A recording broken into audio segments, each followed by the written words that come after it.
Greetings, Internet! Welcome back to the Comic Watchers Show. I'm your host, Matt. With me this week is Chairless Chad Burdett. I made it on time. Hey, he's here on time this go around. Yes, very important.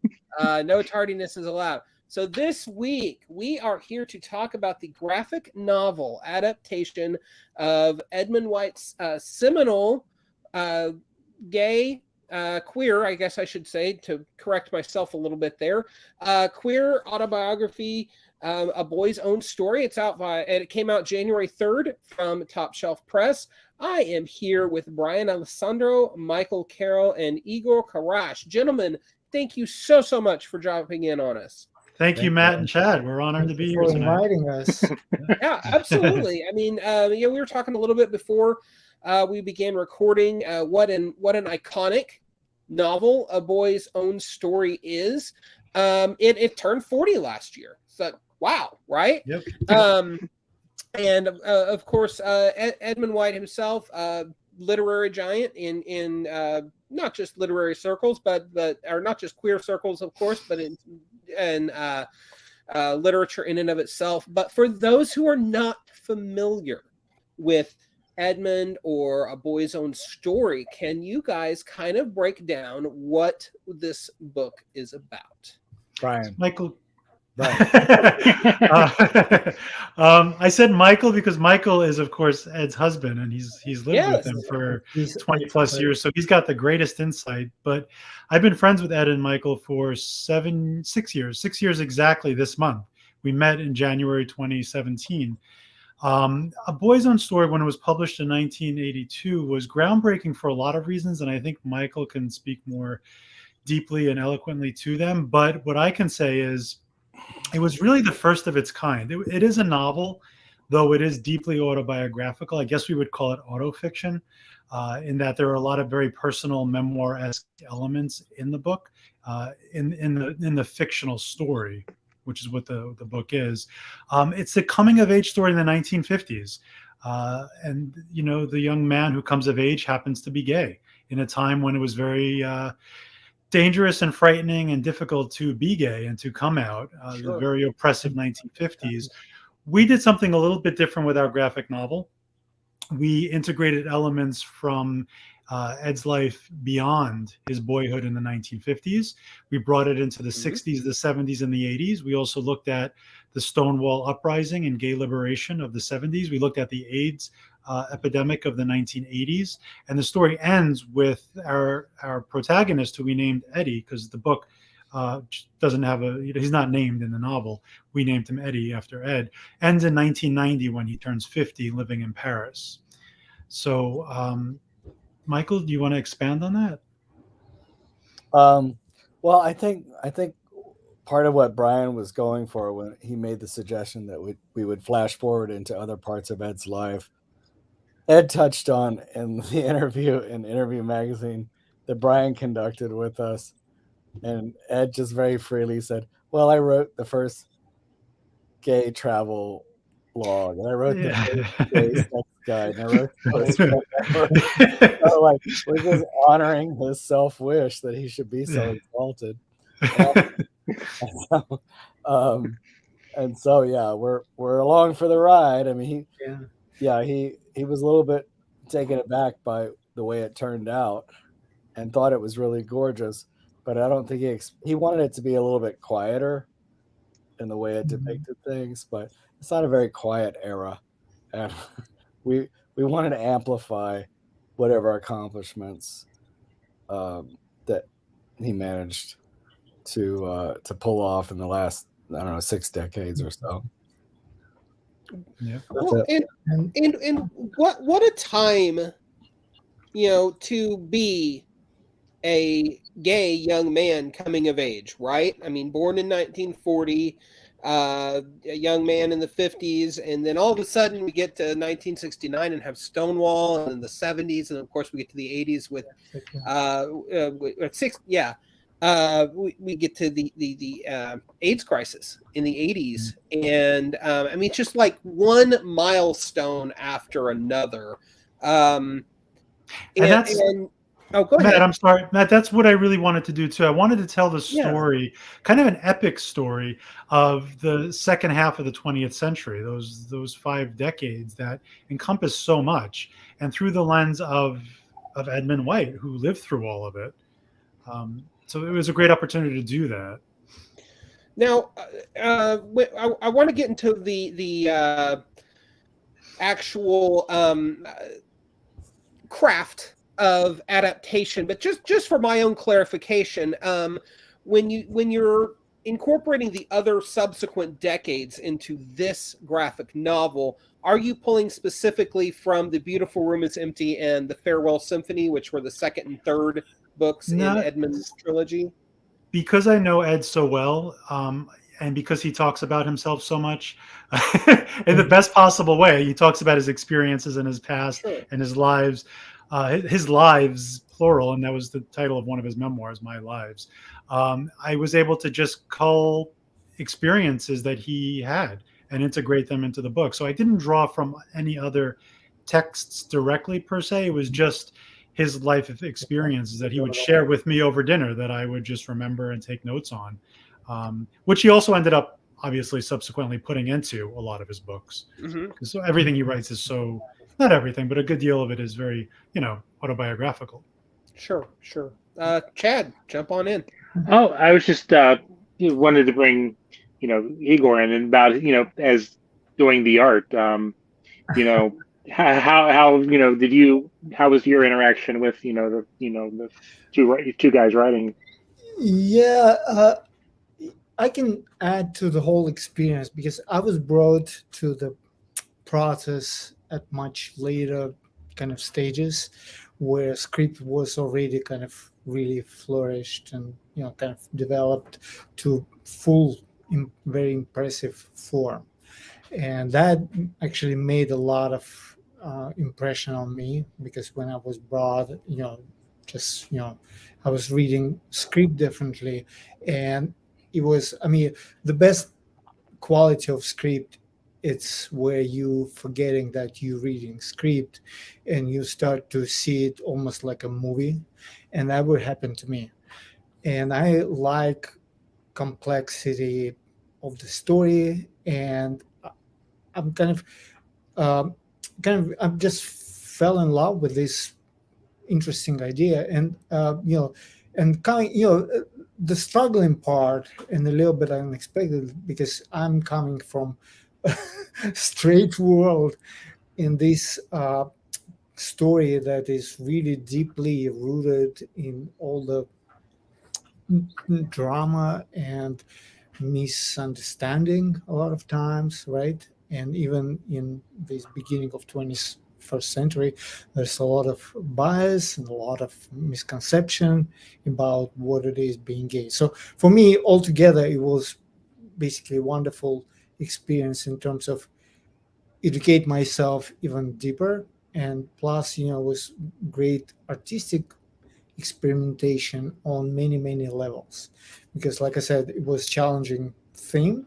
I never worked before, but book original novel was so amazing, and I just, like I said, I was kind of skeptical about, not about the book or about theme. I was skeptical about if I would be able to bring all this again, layers of what people were coming through, especially in the 50s, 60s. And, in my personal story is basically not only I'm not gay, but I'm not really, I'm American by my passport and through this nation for almost like 25 years, but my country of origin is different. So kind of there were a lot of cultural kind of things inside of me that telling me, Igor, maybe you're not ready for this.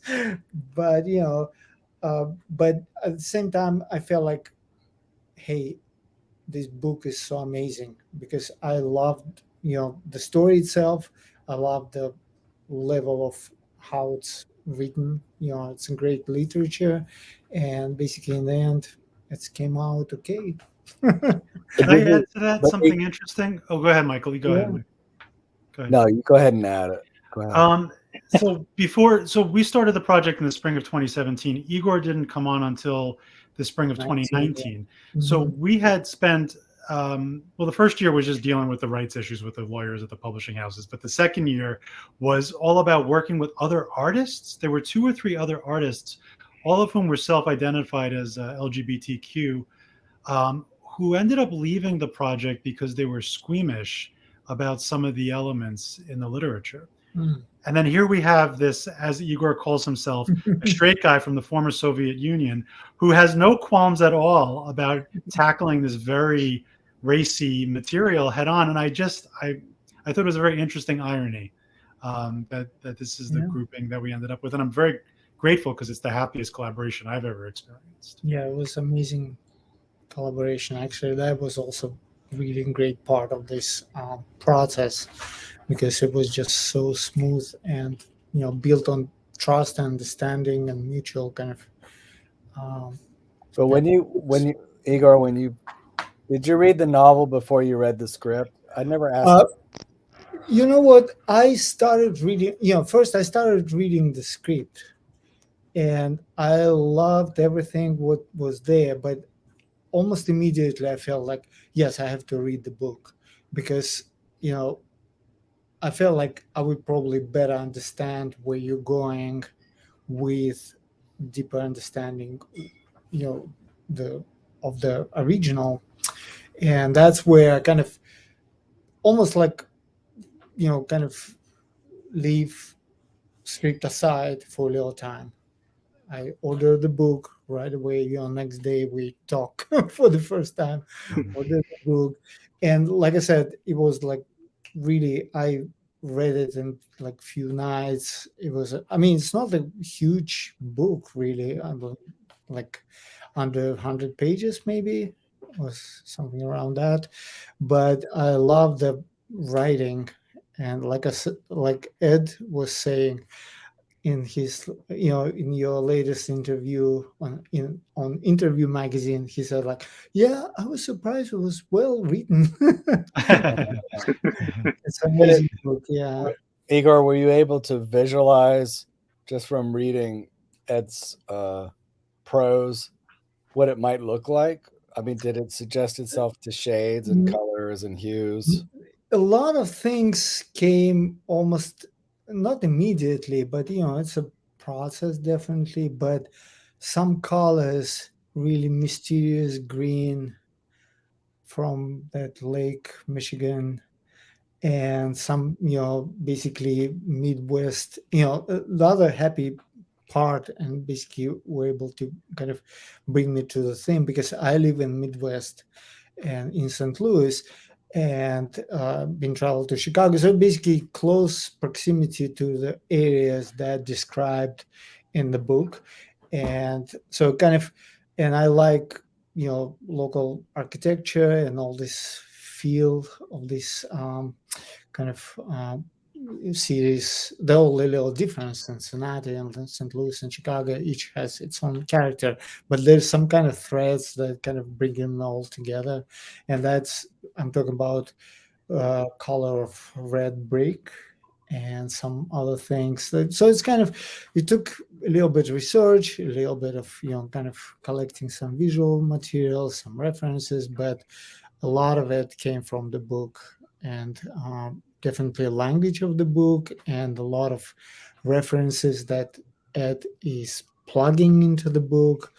Things about theater and Proust, and a lot of layers that I found very intriguing intellectually, and really wonderful things on the top of amazing, painful story. Well, and there's a very definite sense in your artwork, Igor, that you're, at least for the Midwest parts, I don't know if you've ever traveled to Paris or not, but it feels Parisian. The Midwest feels Midwest, and you've got this painterly style that's just really just kind of lush without being flashy, if that makes sense, and just sort of lived in, that I think fit this story really well. How would you, when playing with various art styles or adapting to a particular tone, how did you approach the actual painting craft for this story? I came to, this is my first large graphic novel project, really, and I'm coming to it from my experiences with more like a book illustration craft. And I did some, smaller personal projects with graphic narratives, but nothing of this scale.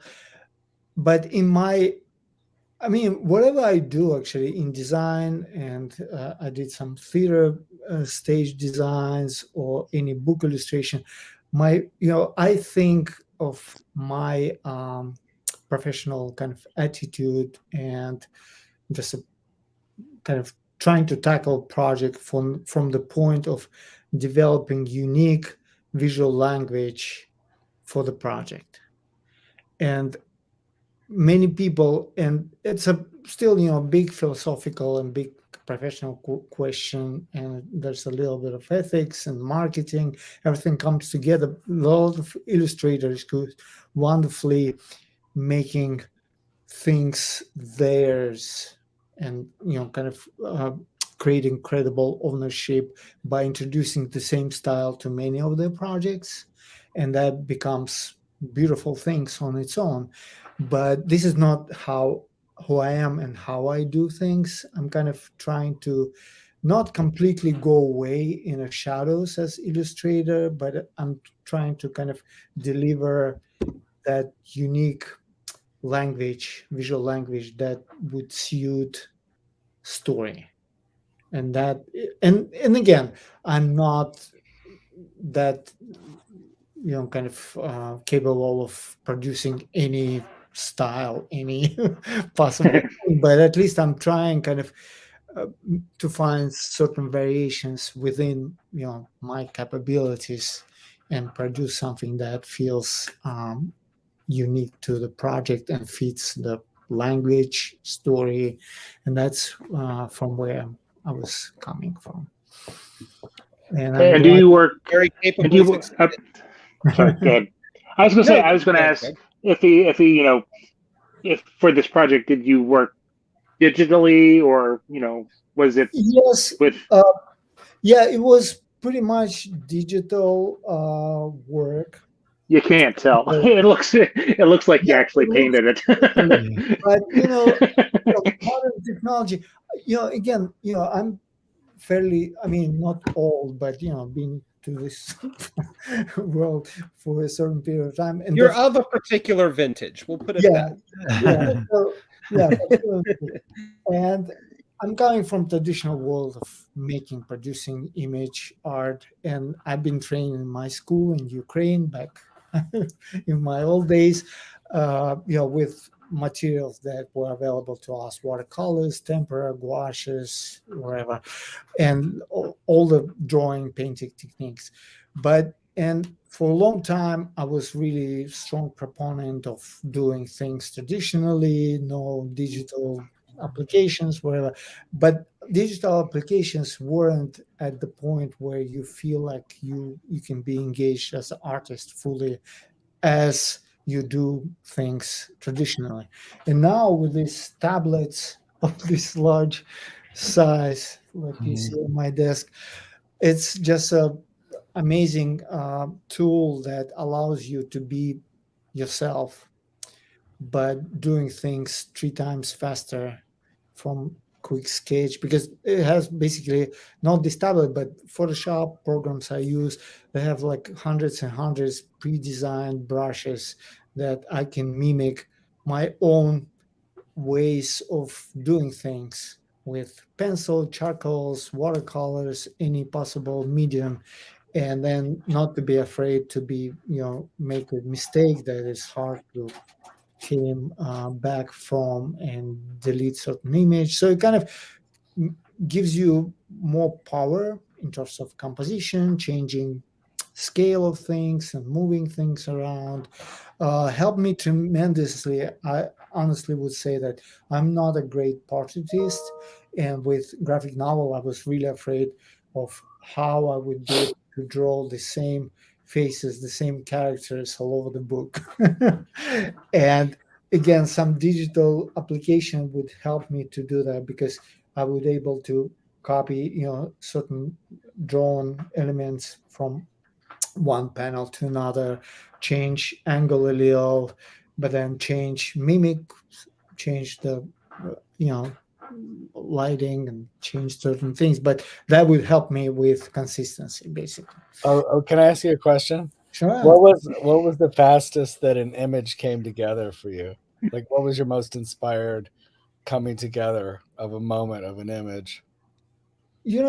I really like the first things where I felt like, yeah, it's something good might come from here.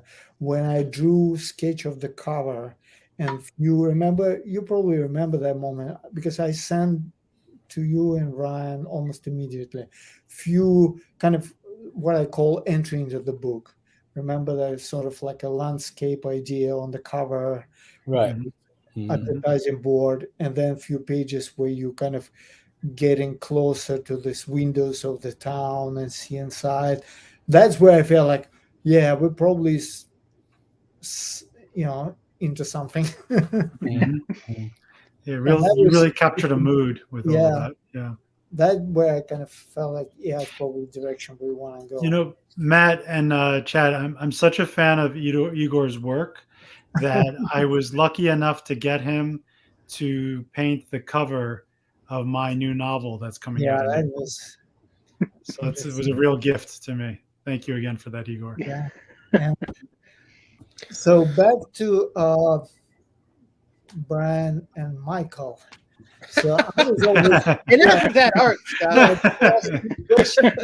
I'm sure Brian and Chad, you have more questions for our writing. No, it's perfect. I'll tell you, and Chad will probably agree with me, that when you are interviewing or talking to an author, or it's easier to talk about craft, about the story itself, because these are intangible things that people can relate to on a narrative level, because it's the similar thing. But with artists, it's a lot harder for a non-artist to interview because they're like, well, I got this paper. Oh, you're like doing this for your living. And I'm always excited to try it when an artist comes on and schools me a little bit in this stuff. I also like to, hear about how, the writer and the artist, interact, and, absolutely. Getting the, the concept that the writer is trying to get across, and relay it to the artist, and the two working together to, capture that moment, it works for the story. I think we informed each other, really. Michael and I had a script. Yeah. On this and then point, you would draw. I would add that, like I said, I mentioned this before, the script was really nicely crafted. But then, when I started to draw, and basically my first round was basically everything in pretty quick sketch, so the whole entire book.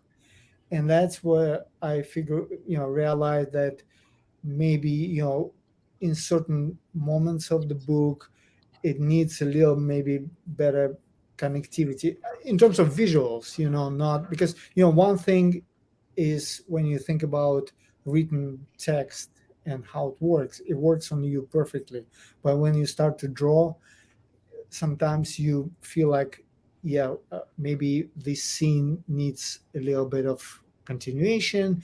We have to keep viewer kind of busy, kind of going a little deeper into certain emotion and things like that. But I was surprised that, because I was afraid, I never worked with this team, right? We barely knew each other. And we never met Igor. Yeah, we never met really. And I decided, like, how will I present this thing? Because I don't want to ruin, the script. But then I was really surprised how easy it was to talk about these, certain, changes that we were thinking of making, just in terms of really composition, just a little better, maybe scale of things, a little, written that is kind of hidden inside the visuals. Kind of And like making a movie, Igor. yeah, it's almost You know, like it's like you write a script and then you give it Mhm. to a director, and then the director now has to interpret it visually. What sometimes works on the page doesn't always work when you're trying to shoot the scene. So, he would give us suggestions. Michael and I would write some more. We would allow his drawings or his notes to inform our writing, and then vice versa. So it became a very organic process. Yeah, and I'm glad we went through that bit because it made overall project probably a little even stronger. Yeah, I think Well, so. we also had a fourth pair of eyes. We haven't mentioned Yes. our producer and editor, Ryan Runstadler, that when I was frequently exhausted from trying to think my way around pesky things like transitions between scenes and whatever. And everyone else was just sort of staring at it, but we needed somebody else who wasn't involved in the actual creation. Although Ryan ended up being a very creative bit of personnel, particularly toward the end. He added a lot of his own personality and some words, a good set of words. So a collaboration like that. I mean, I think for even for a graphic novel, or especially for a graphic novel, it is kind of epic because you got the original author, that's one. You got Brian and me, and you got Igor, that's three, and then you got Ryan. And Ryan's like the producer. We together, and it's Reds, and we're trying to work on that last scene where Diane Keaton sees Warren Beatty. And that's like the money shot, whatever, and it's all about like bringing all that stuff together. It's all about editing. Sure. And Ryan, Sure. a lot of times he edited. Yeah, he was a great editor, a real asset. He was sort of the glue that kind of kept it all together and going. And he's the one who had to read when, for instance, I couldn't reread it again. Ryan would have to do that. And Brian would do that. We would all switch off, like I just couldn't. And it was the middle of the pandemic, and it was horrible. It was just horrible. It was the worst time ever. And it was Trump. Chad. Yeah. I don't know. Although, I mean, I have to say, like, in the face of that administration, giving life to this story, or new life, I should say, to this story, and helping to give it to a new audience and a new generation probably felt kind of like a little bit of a F you, man.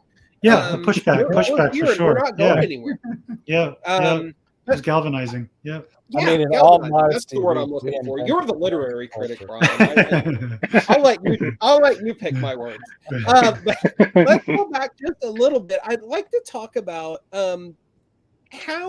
where the original seed of creation to adapt this this seminal book in graphic novel form came from. And Brian, how did you come to be involved yourself? Because your own biography is not comics, we'll say. Right. It's interesting though, because when I was a kid, I thought I would be a comic book writer and illustrator. I was obsessed with them, and that's what probably it's what birthed my love for film and literature and theater. It started with comic books, but this project actually started with Ryan and Michael years before I came into the picture. I met Michael and Ed again in January 2017. I think Michael and Ryan had been talking about the graphic novel for at least 2 years before that. I think so, yeah. Yeah, and very lightly. I mean, it really didn't get going until we had another partner and then another partner, because we talked about it, and then Ryan sent me this book and blankets. It was blankets, right, Michael? No, Craig Thompson. It's the book about how to write a graphic novel. Oh, sorry. Oh. I don't know what it's called. And it is a graphic novel, so it's in graphic novel form, and it tells you how to write a graphic novel. Is it Understanding Comics? Yes, or that's Making Comics. Yeah. He sent it to me, and I just put it on the shelf. And then, I really didn't read it because You know, it was like it wasn't real to me. The whole thing was not real to me. And when I proposed it to Ed, he was like, "Okay, all right, well, that's interesting," or not, or whatever. And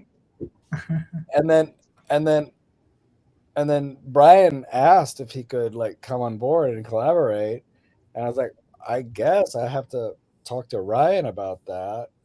And then we had a meeting. It was like one of the last times we met in New York, three of us, before Igor. And we did have a large meeting about that. And then we went off in our separate directions. And Brian and I pushed really was like more like a story treatment, like a screen treatment, back and forth. And then at the end, Brian put it into the script form, which is an interesting way of putting the form into words. And then after Brian did that, he put it very specifically into the frames and the pages and the description of the scenes and the dialogue, etc. And then we started looking for the illustrator, and that took a while too. So when you say collaboration, it's like, I don't know, maybe Warren Beatty's Reds took 12 years to make because it was just getting it off the ground. Have you seen Reds? You must see Reds. Yeah, it's Michael's movie of the night. I read about it. I haven't actively seen it. It's on my list. And it's a long list. I'm going to list like 400 plus movies that I need to see before I die. And it gets longer. That's funny. Yeah, I kind of created, I wrote and directed a movie 13 years ago. So I treated it the same way. I put together a shooting script to give Igor, I didn't know it was going to be Igor at the time, but whoever the artist was going to be, as explicit instructions as is possible. And then it became a conversation that we went back and forth on. Right. It's all a blur to me because of the pandemic. Yeah, sure. I think everybody can say that about basically everything. Yeah. From 2020. Oh, Chad. A lot of the questions I was going to ask, I was going to ask kind of got answered, but was there anything in the story that maybe you didn't feel could be adapted the way it needed to be fully presented, that you kind of had to, I guess, edit out? We wrestled only with the beginning because there's a scene early on where the protagonist Eddie and his friend Kevin have sex for the first time, and they're two 13-year-old boys. They're teenagers, so we had to be very delicate and suggestive in how we wrote it and how Igor would eventually draw it, with incredible restraint and taste and thoughtfulness. And then Igor entered the picture. Yeah, and then Igor entered the picture. It's your problem now. Yeah, exactly. We're like, just be careful with it. But it was important that we kept that scene in because so much media and popular media shows childhood sexuality, heterosexual childhood sexuality. So like, why do we need to shy away from homosexual childhood sexuality? We shouldn't flinch at it. It was really important that we put that in an honest way. But that's why some of the earlier illustrators we were hoping to attract disengaged because they were afraid of that subject matter, as they should be. Yeah, I had a feeling that's what you were alluding to. But it's a scene, it's right there at the beginning of the book. And it, to me, kind of set the tone for what was to come, not necessarily in the terms of explicitness, but in the openness and of the story. And I realize that we're talking about the adaptation of a book that's now over 40 years old, but was there anything in there that Edmund was maybe, so many years on in life was like, we should maybe try to find a different way to say this or a different approach because, times and tastes and mores do change.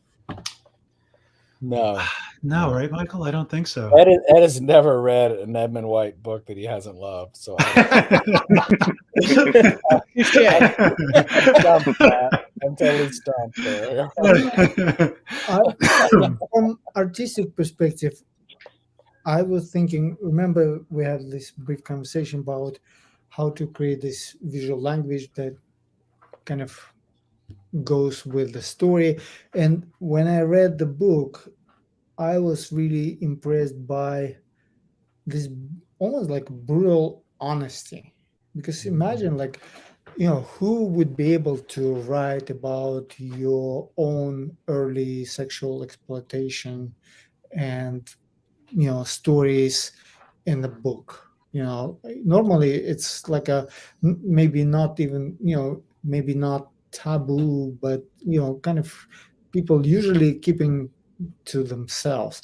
But he has a high purpose really for doing that. So, but basically in my mind, it was like this kind of almost like read it as metaphor, brutal honesty. And I wanted, in what we doing, what I'm doing, I wanted to respect that, because that is really part of what this book is about.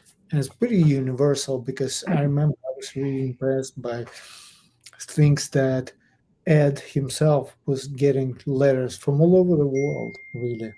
Not from American kids, but from kids all over the world, from India, Pakistan, you name it, in the country where word gay is not allowed to say or whatever.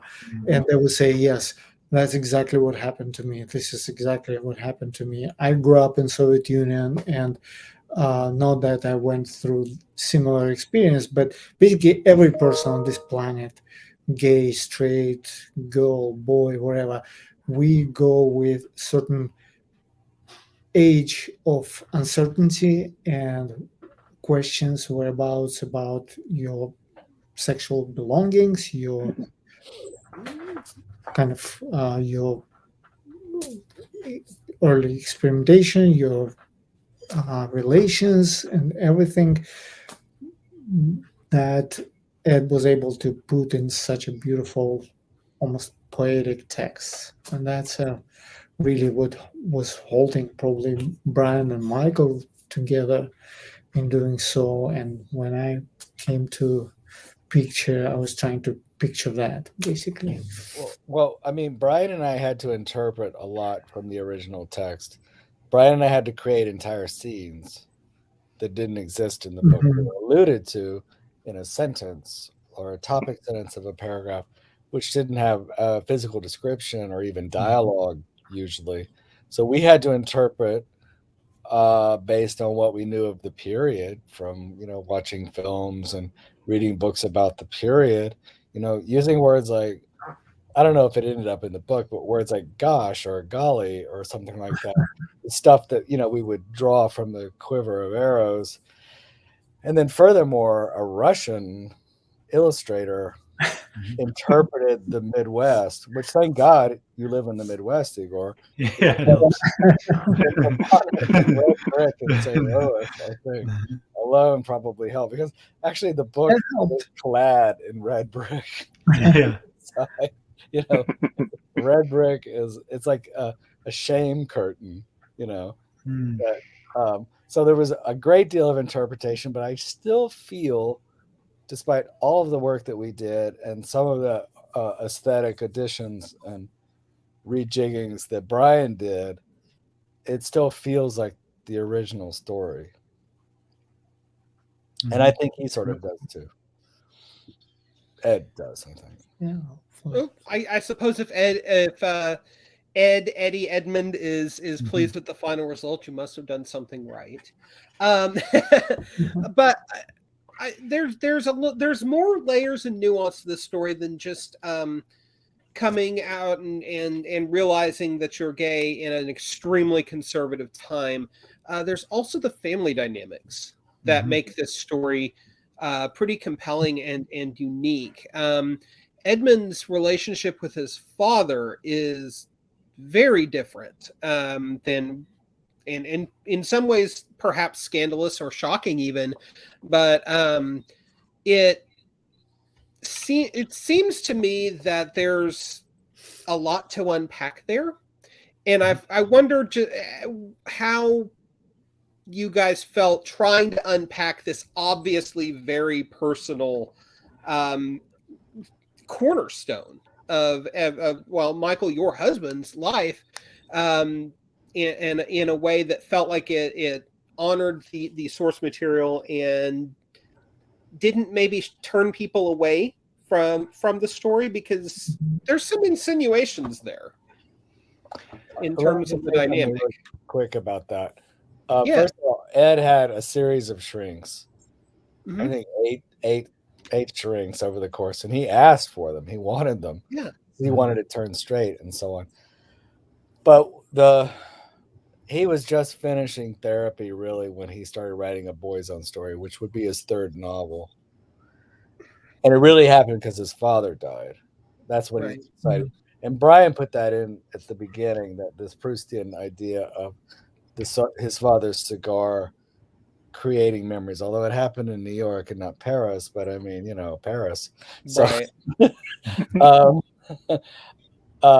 but what I meant to say very quickly is that Edis Chews, he's the one who taught me the pronunciation of that word, clinical rap within the context of narrative.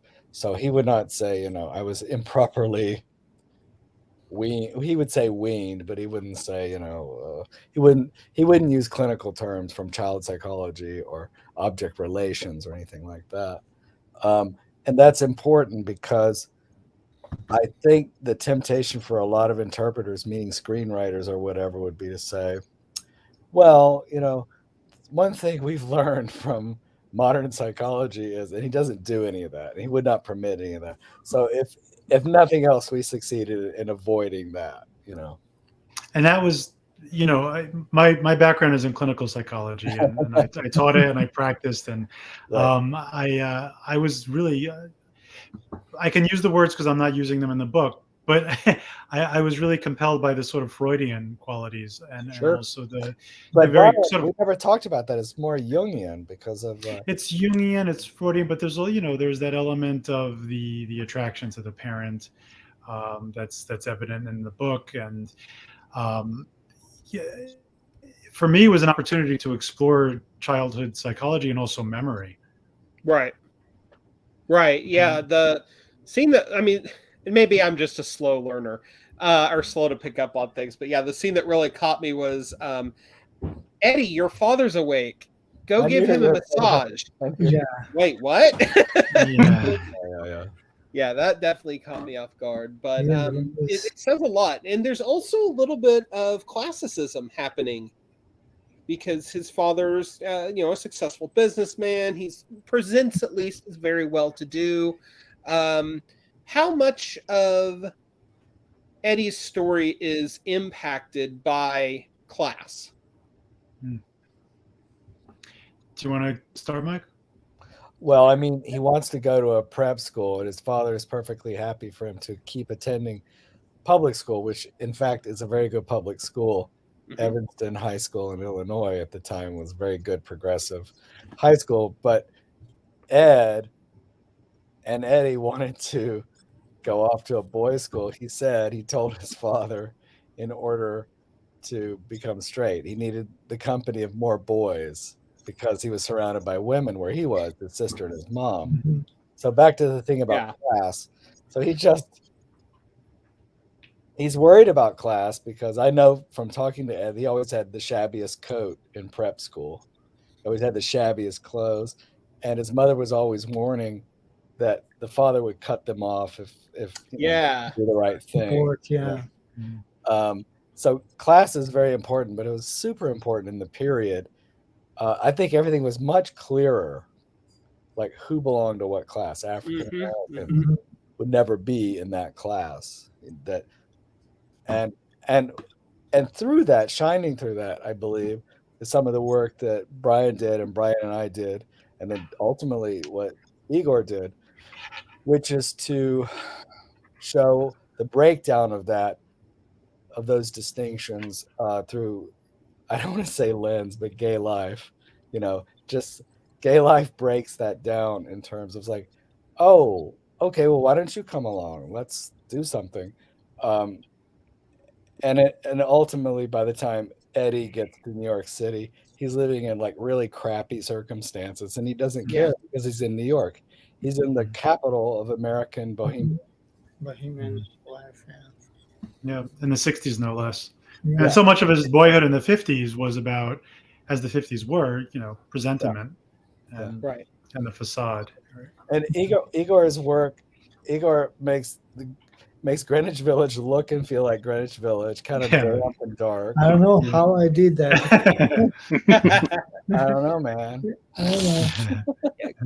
Greenwich Village in the 60s, man. That one hell of a scene. That was something that doesn't make it in there are stories like Ed lived in the village when he first moved there. He lived on McDougal between Houston and Bleecker, across the street from Bob Dylan, who lived in a townhouse across the street. Cool. And this is like the mid-60s. And then Ed would go to a place called the Hip Bagel, which is like so emblematic of the period. He'd go to the Hip Bagel, and he's, having his breakfast before he goes off to his office job, because he still has tension about what's a respectable thing to do with your life, which is an office job. In this case, working for Time Magazine. And he's sitting there at the Hip Bagel, and he's talking to this really fat girl who says, "I'm going to be a big star." And Ed just laughs at her, and it's Mama Cass. Oh, shit. Yeah. Fuck your class distinction. Whatever your view of a woman's body. And that was the 60s. Indeed it was. So, how does Edmund's story still relate today? Because obviously, even in just the last 10 years, we've seen a lot of huge and great strides with social acceptance of the queer community, and just being open and being proud of who you are. But of course, there's still so many more hurdles to jump, so much further to go. That's a question for Brian. Because Brian has nieces and nephews, and I do too, but I don't talk to them. Well, no, I think it's a really good question because, Ed wrote this book in 1982 about his boyhood, which was the 1950s. And of course, coming out in the 50s was different from coming out in the 80s, which is different from coming out in 2023, which is when this graphic novel has been released. In certain circles, like maybe New York or LA or some of the more cosmopolitan areas, it's probably a little bit easier than it ever was. And certainly mainstream media is certainly much more accepting of us as well. But in many quarters of the world, in many circles in New York and LA for that matter, it's still a very frightening, dangerous prospect to come out and be gay or trans or bi or non-binary. So I think we have to be careful not to rest on our laurels or sort of sit back and think, oh, it's infinitely easier today than it was back then. Not for everyone, for some of us maybe, but certainly not for everyone. And it really depends on the family, mix and where you're coming. It could be all very, very individual. Yeah, I can see that. But this is maybe the other thing is that I see comic books and graphic novels popular as never before, and that maybe will make this really important as a message to a new generation that comes not from original novel is important, yes, but in packaged as a graphic novel, it could be maybe more accessible to younger generation. And always also saying that because book is multi-layered, and I know that probably for a fact some people would be very unhappy that maybe we addressing it this way, that this book is for all generations, for many different people, but maybe some in queer circles and gay community would be not necessarily happy with that kind of aspect of this, how we package this project, because they want to feel full ownership of this problem, of this belonging to this community. But to me, I kind of feel that there's a little bit of, first of all, artistic effort in this book, hopefully. And I think a lot of different people might have interesting, different kind of experiences with it. No matter if they gay or not, but maybe for some people who were experiencing some kind of bias or whatever, maybe it could be interesting educational experience to learn something from this book that is different from what they were. Yeah, that's kind of what I was kind of asking, wondering what you hoped readers take away from their experience of reading the book. I hope, I don't know if this is too lofty or idealistic, but I hope that it gives some solace to young gay people who are struggling with coming out in their identity. I hope we win over some bigots. I mean, I think I'm an idealist at heart, but if nothing else, I hope it introduces a new generation of readers to Ed's work. Yeah, I want to say something about the book and the provenience of the sentiment and everything, which is that before A Boy's Own Story, the original version in 1982, almost all gay stories, whether coming of age, coming out, whatever, were tragic. And this is not a tragic story. It's an ambiguous story, and the feelings of the narrator, I think, amplified by the aesthetic additions that we made. I think that there's a lot of melancholy and a lot of ambivalence, but it's not a tragedy. And I think that's part of what might be inspiring to younger readers if there's enough grit and texture to hold their attention. Yeah, for sure. Yeah, it's an interesting point. Yeah, that's a good point. The ambiguity is what makes it, I think, especially rich. He's not a saint by any means, this character. And it has a very weird ending. Yeah, it does. And there's a moral ambiguity or a moral complexity that was really attractive to me as a reader before I even came to this project. Ed always says, what he's tired of is sort of like the sanctimonious gay literature. It's like, I would love to have a good gay villain. It's like we have to be either a saint. It's so boring that we have to be either like a saint or a victim. Why can't we just be a complex bad guy and let it be okay? Be an asshole. Just be an asshole. Gay people are assholes too. We're like anybody else. So it's exciting that Eddie kind of is a little bit. I can see where you're coming from, because there's a tendency in pop literature, pop culture to want to check off boxes. Yeah. And it doesn't make for very good art. There's usually not any intentional malice behind it, right? No, but the boxes are there nonetheless. So yeah, I get what you're saying. Yeah.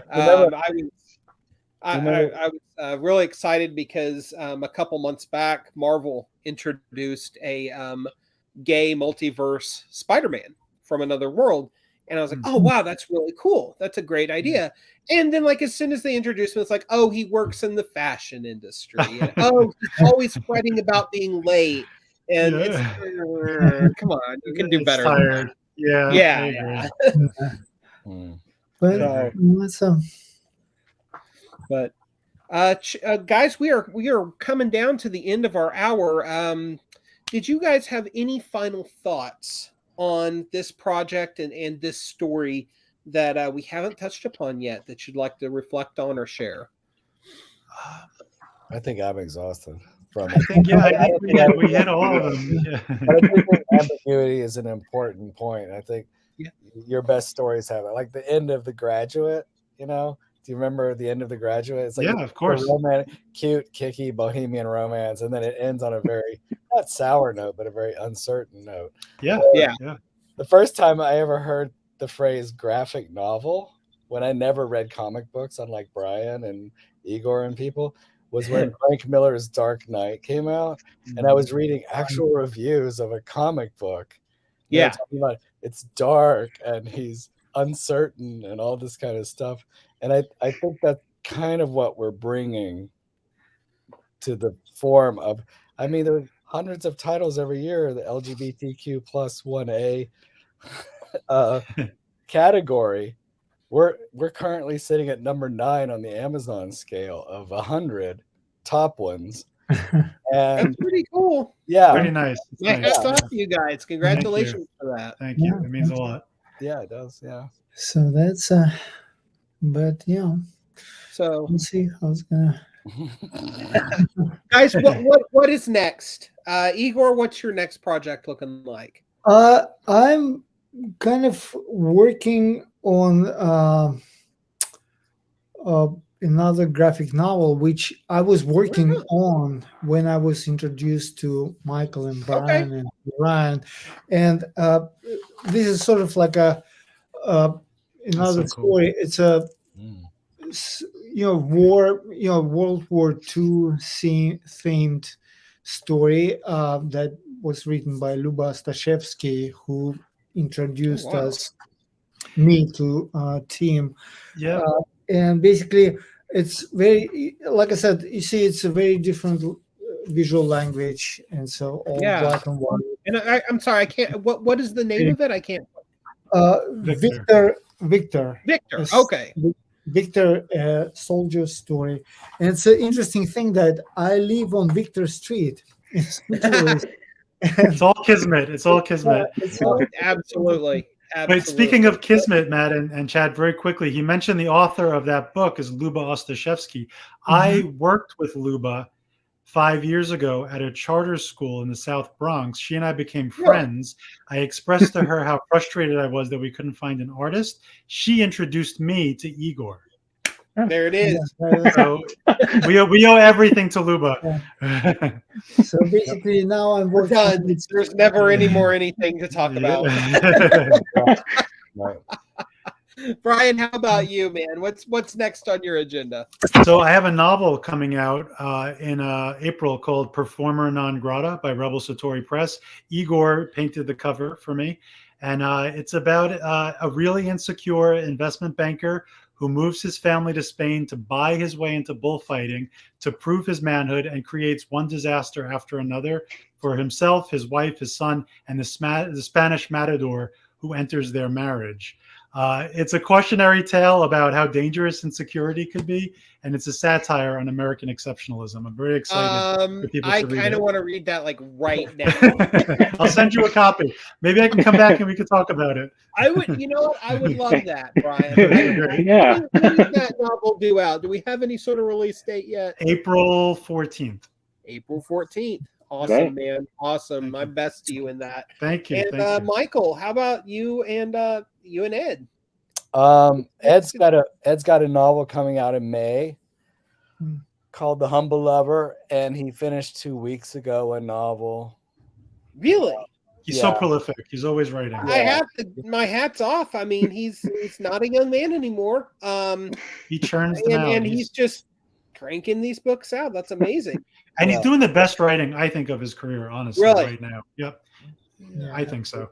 I think from what I can tell, Edmund seems to have a very young soul. Yes. Michael, do you keep him that way, or is it just all natural, or some combination of the two? No reality about that. No, I just think that he's just that way. He is he was, the truth is, we didn't put this in the book because how do you deal with that shit? He was a raised Christian Zionist, and that's a basically optimistic point of view about the world. Yeah. That, like there's no disease or evil; it's all in the mind.